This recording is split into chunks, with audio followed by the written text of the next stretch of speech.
Welcome to the 7th Inning Stretch podcast for Thursday, June 9th. I'm Matt Antonio. You can find me on Twitter at MattOnJays. Don't forget to head on over to www.jaysbach.com. Subscribe to the 7th Inning Stretch podcast wherever you find your podcasts. And well, it is an off day for the Blue Jays on Thursday. They remain in the news cycle with news breaking late Wednesday evening, early Thursday morning that at some point this coming weekend, the team will promote and activate top prospect catcher Gabriel Moreno, who will likely play at some point this weekend in Detroit. A nice soft landing spot for his MLB debut. The Tigers, not a very good team this year. 3 games in Detroit this weekend, 4 games at home to Baltimore next weekend. So a chance for him to get his feet wet against some lighter competition, and then the Yankees come to town following that. So a good chance for him to sort of acclimate himself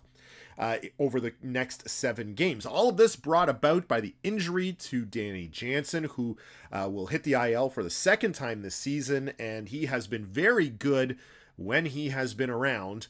But unfortunately for him, he has just not been available all that often, and Zach Collins is, as described by TSN Scott Mitchell, a DH who carries a catcher's mitt.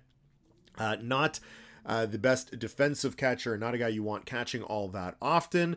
And with Tyler Heineman gone to Pittsburgh, he was up the last time that Jansen was injured, where the team carried 3 catchers. Just not the best situation. So Moreno will come in to, you would think, catch a couple times a week. Alejandro Kirk, we have seen him take off offensively over the last month or so, and that really coincided this surge with when Jansen returned to the lineup. Kirk has improved as a catcher, but he does seem to excel offensively when he does not have to catch 4 to 5 times a week. He's probably best served catching 2, maybe 3 days a week, DHing 4 to 5 times a week to keep that bat in the lineup. So I would expect that Kirk will maybe catch 2 out of the 3 games this weekend. Moreno will catch, I would think, at least 1, if not 2.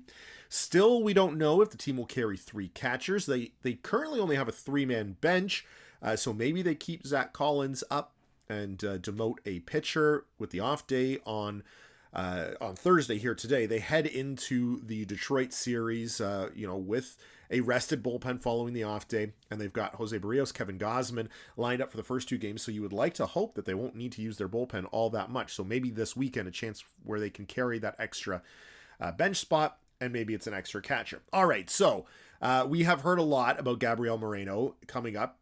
Highly touted prospect, played very well in Double-A last year, got injured, had just 3 games in Triple-A at the end of the year, but then he went and played fall ball, played very well there, and after a late start to this year because of some visa issues arriving late to the short spring training, actually didn't even make it into any spring training Grapefruit League games, and he has been hitting well at Buffalo, over 320, playing very well defensively. He's thrown out 54% of his potential base stealers, which is a very good mark. Obviously, you're going to want to see, how does he work as a game caller or a receiver? How does he work with the pitching staff? Those are the kinds of things he has been working on. And obviously the team feels that he has progressed far enough to be able to make an impact at the big league level, or at least more of an impact and be a better catcher than what the team will get with Zach Collins as the backup catcher to Alejandro Kirk. So, like you said, this is a good spot for him to come in with some easier competition. Of course, it is still big league competition that he will be facing, and if he struggles offensively, I'm not sure anybody will really be surprised at that. But at the very least, it gives him a taste of what the big leagues are like. If he excels, then you find a spot for him when Danny Jansen returns. If he struggles, then he sort of knows what he needs to work on, can take that experience down to AAA, keep working on aspects of his game, and improve himself for the next time he is called upon. There is a lot of hype.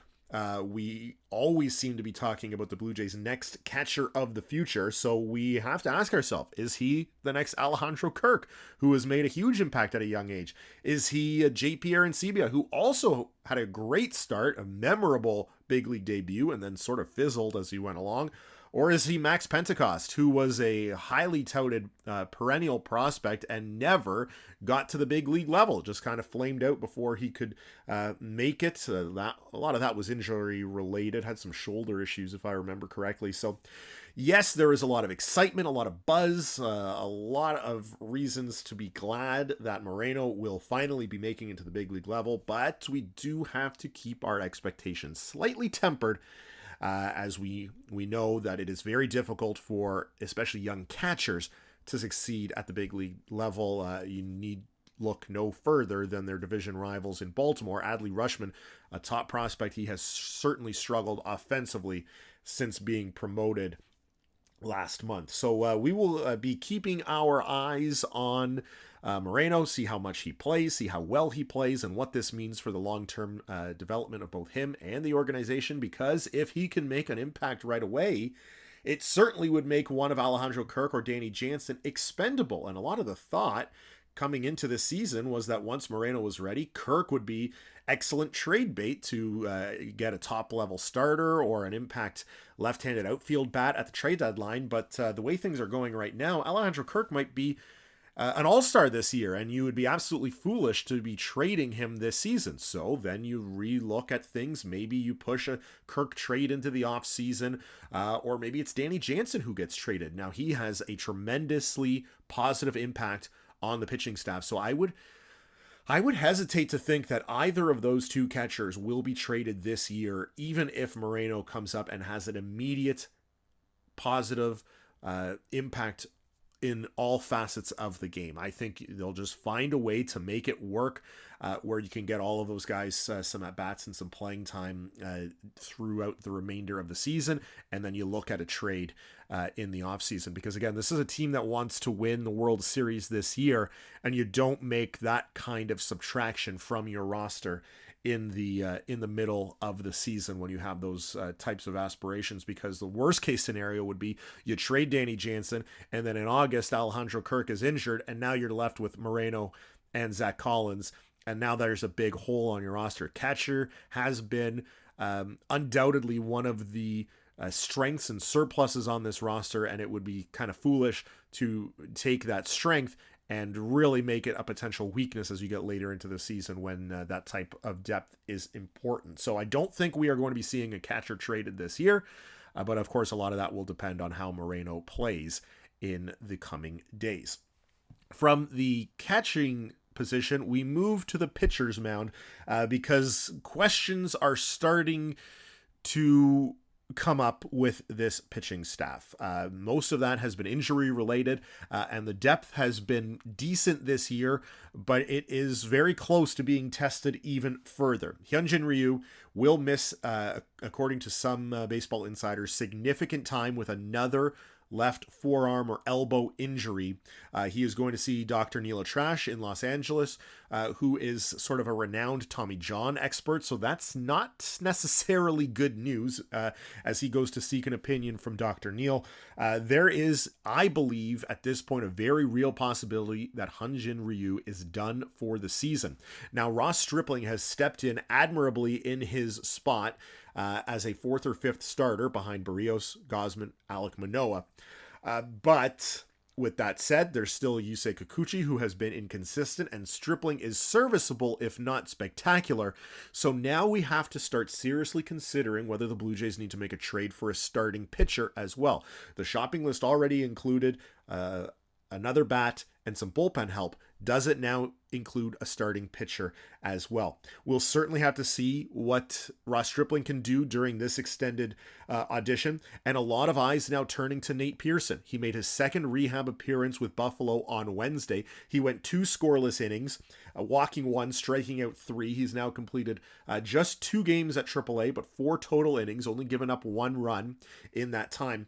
The belief was that he would be worked into the staff as a sort of longer option in the bullpen, a guy who could give you 2, maybe close to 3 innings of relief, or a guy who could come in for 1 inning, throw 99, get some strikeouts in a big spot, and be useful that way. But now, does the emphasis or the attention shift to him becoming a starting pitcher again.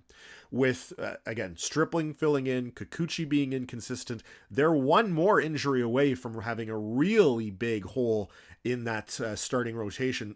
So it might be prudent to try and get Pearson stretched out to be able to work 4 or 5 innings within the next month or so that the management team has enough time during July to figure out whether Pearson can be a starter at the MLB level this season, or if they need to go get another starting pitcher at the trade deadline. Again, a lot of that will depend on the health status of Ryu. Is he going to be able to return this year? How effective will he be if and when he returns this year?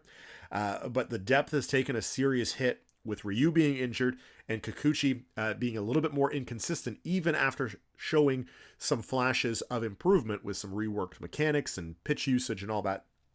Still just a little bit inconsistent. If he is going to be sort of bumped up the ladder to your 4th starter with Ryu being out, and Stripling falling into that role as well. And if one of the rotation members gets hurt, we're looking at, Thomas Hatch, or Casey Bowden, Casey Lawrence, Bowden Francis.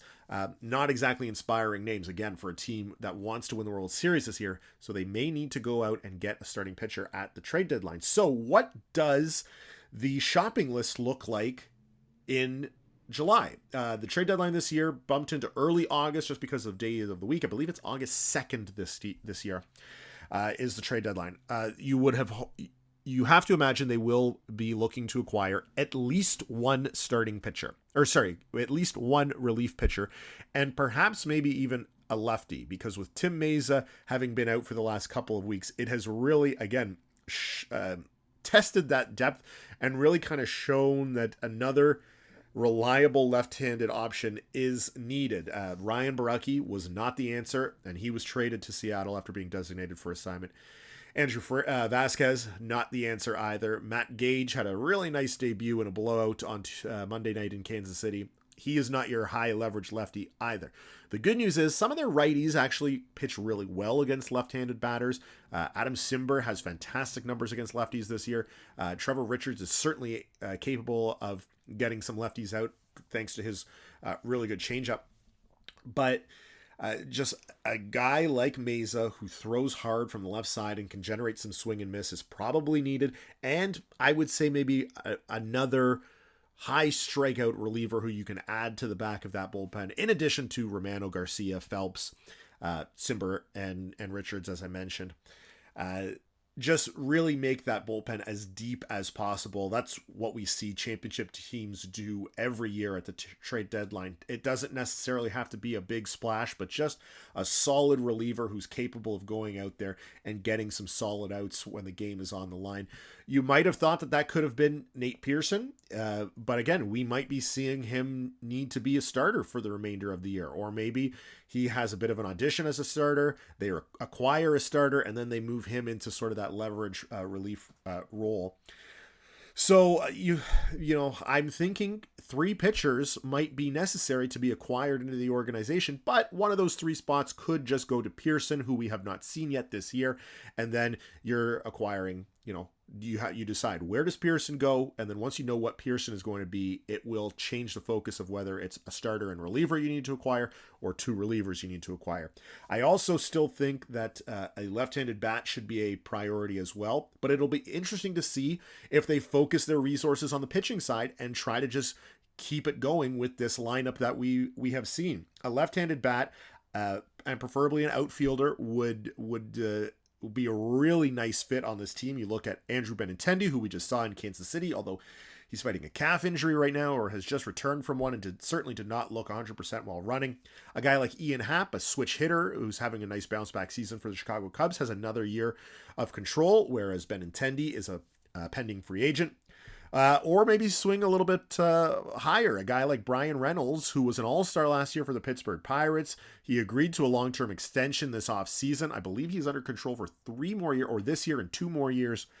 Has not had an all-star caliber season this year like he did last year. But, if you could plug him into center field, or left field, keep Springer in center, or him in center, move Springer to right and Hernandez to left. It just gives you another option to keep things versatile in the outfield, and to allow everybody to have a little bit of rest, and to have another impact bat and a left-handed bat in the lineup will make things a really solid lineup. That bit of versatility, we have seen at times that the team has been a little bit too right-handed or susceptible to really effective, especially relief pitching from the right side.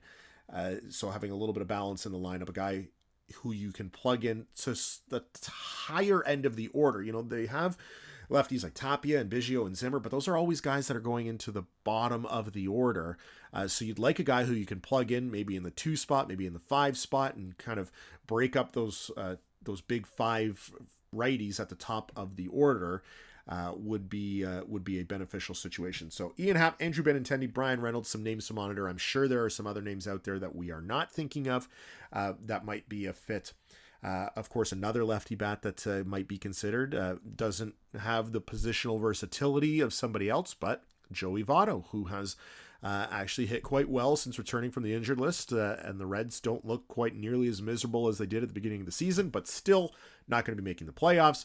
Votto, an expensive contract and still under contract for 1 more year, so it might be a little bit of a difficult move to maneuver, and it would certainly limit what you can do in terms of who you can play at DH, because him and Vladdy would be splitting the first base and DH duties on a daily basis. Or maybe Votto is just not an everyday player, but a guy who can start in certain situations and provide some lefty power off the bench as well. So those are some names I'm keeping an eye on. We are about just under 2 months away from the trade deadline, so still a little premature for deals to be completed, but we are moving towards the season where rumors start to pick up. And that's an exciting time, especially when your team is in a position like the Blue Jays, where you are in contention and looking to bolster your roster.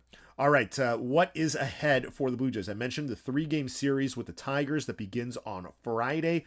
7:10 on Friday, 4:10 on Saturday, 1:40 on Sunday. Then we've got a 4-game set against the Orioles in Toronto, Monday through Thursday. And then a 3-game set with the Yankees at home Friday through Sunday. And that will kick off another tough stretch of schedule. They have taken advantage of playing some lighter competition and really bolstered their record, now up to 10 games above 500. But after they're done with Baltimore, it's 3 against the Yankees, 3 against the White Sox, 3 against the Brewers, 3 against the Red Sox, who are resurgent, a 5-game series at home against Tampa Bay, and then a Western trip after that as we move into July. So another tough stretch. Important to have a nice solid 7 games here against the Tigers and Orioles to continue that stretch of good play against some feebler competition. The Yankees remain 7 games ahead of the Blue Jays, so it is a bit of a hill to climb. But the Blue Jays are tied for the top wildcard spot in the American League with the Tampa Bay Rays. Thank you so much for joining me today. Don't forget, you can follow me on Twitter at MattOnJays and subscribe to the 7th Inning Stretch podcast wherever you get your podcasts. Have a great week. We'll see you next time.